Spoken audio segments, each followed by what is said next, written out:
The Scripps Howard Foundation is proud to honor excellence in Washington reporting. Winner of the Raymond Clapper Award is Adam Liptak of the New York Times.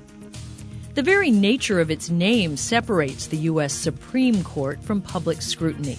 It is, after all, the High Court. But that, as Adam Liptak demonstrated, doesn't make it untouchable.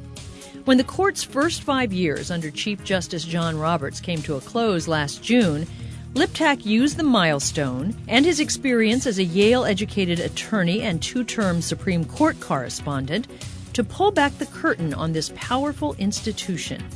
Rather than the typical analysis of the court's leaning based on landmark decisions, Liptak used 4 sets of political science data, case studies, and public opinion polls to evaluate the court's performance. Each of the 5 installments in his New York Times series required 4 to 6 weeks to develop. His major findings. From decisions rendered to law clerks selected, the Roberts Court has grown more conservative and more political. In fact, the current court is the most conservative since the 1930s.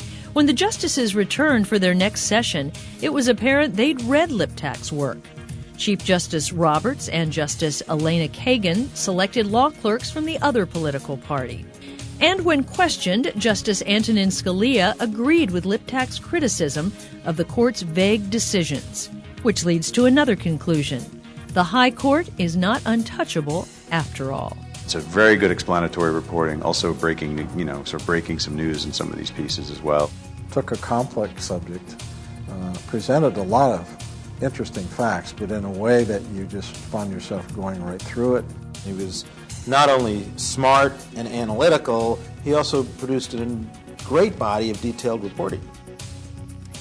Presenting the Raymond Clapper Award for Washington reporting and $10,000 to Adam Liptak of the New York Times is Peter Copeland, a foundation trustee and editor and general manager of the Scripps Howard News Service.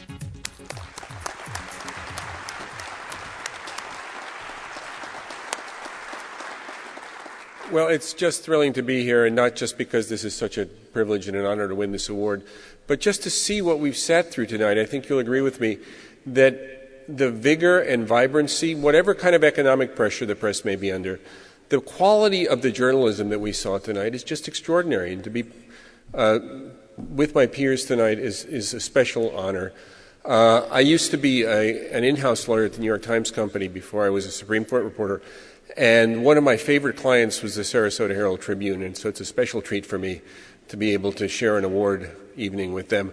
I want to thank my editors a little bit for giving me the time and the encouragement to do something other than the kind of commodity Supreme Court coverage that you often see, which is quite good, and lots of us do it.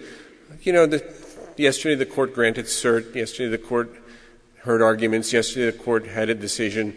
At the end of the term, you try to find some themes, but to try to step back and try to make sense of 5 years into the Roberts Court, where it really is based on political science and other kinds of data, I think makes a difference. The graphics that came with this series by my colleague Amanda Cox were very strong, and thank you to the New York Times for giving me the time and space to do it.